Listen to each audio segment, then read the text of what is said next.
I know what really works is I listen from that place within where it says, is it making sense or is it not? Does it resonate with me? And if it does not, I kind of discard it.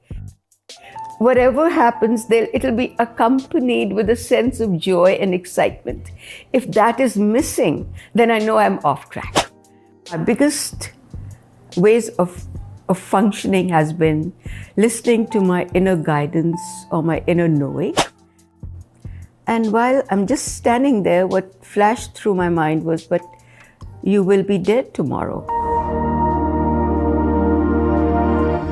I'm an architect, and my husband was an architect, and for 4 decades, we worked together building homes.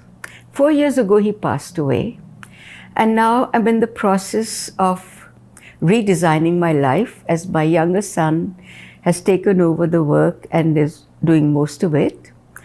And it's like I'm now moving into a new reality. What tools do I bring with me that will help me to create my new world? My biggest ways of functioning has been listening to my inner guidance or my inner knowing. And it began as early as when I was 5 years old. I was visiting my grandmother, and she had a lady come see her who was pregnant and told my grandmother that thinks the baby will be coming soon, maybe as early as tomorrow. And while I'm just standing there, what flashed through my mind was, but you will be dead tomorrow. I was, even at that age, wise enough not to verbalize it. And the next day we heard that she did die. When I get these knowings or intuition, you could call it, it's from a place of non-judgment, just neutral and observational space that exists within me. And it was like saying, oh, tomorrow it's going to be a rainy day. No different. I had not been programmed to, at that age, to call death scary, or you know how we attribute different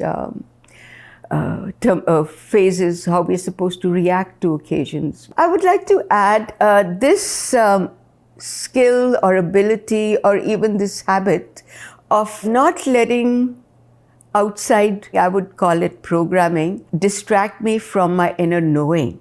Basically, right from when we start in school, we are always taught to listen to the teacher. It's always like look outside for information and validation. I know what really works is I listen from that place within where it says, is it making sense or is it not? Does it resonate with me? And if it does not, I kind of discard it. And there is this non-stop practice. You can look at movies, you can look at news, everywhere, non-stop information barrage, which distracts you from that knowing of the inner truth that exists within us. And I have made a concerted effort not to get distracted, because it's such a non-stop business. If something flows and feels right, I go along with it. And if it doesn't flow, no matter what, I'm not going to go along with it. Another sign that I know I'm on track, whatever happens, it'll be accompanied with a sense of joy and excitement. If that is missing, then I know I'm off track.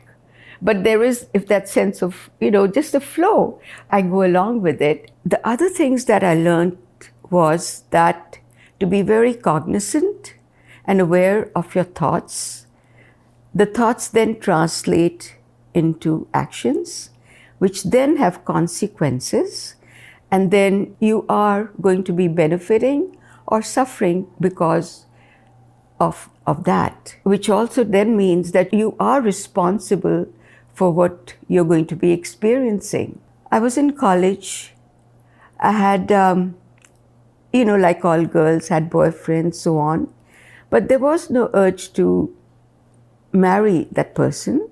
And then my parents introduced me to several young men. And intuitively, I knew when I met my husband that this was the person to go along with, which I followed. Again, something which has helped me a lot. Then after that, we were working together in this company, and we both realized or noticed that to go ahead or to rise in this company, architectural firm, you do have to step on somebody else to make yourself look good, or there is that underhand way of doing things which did not appeal to us. So again, we followed our gut sense, that inner feeling, and we started our own firm, which did well for 40 some years. I've tried to teach my boys the same, and I think they've picked up on it, to trust and learn to follow your inner knowing, your inner guidance, and along with it, to be very cognizant of what you put out there. It does affect you, and you yourself have been the creator of that.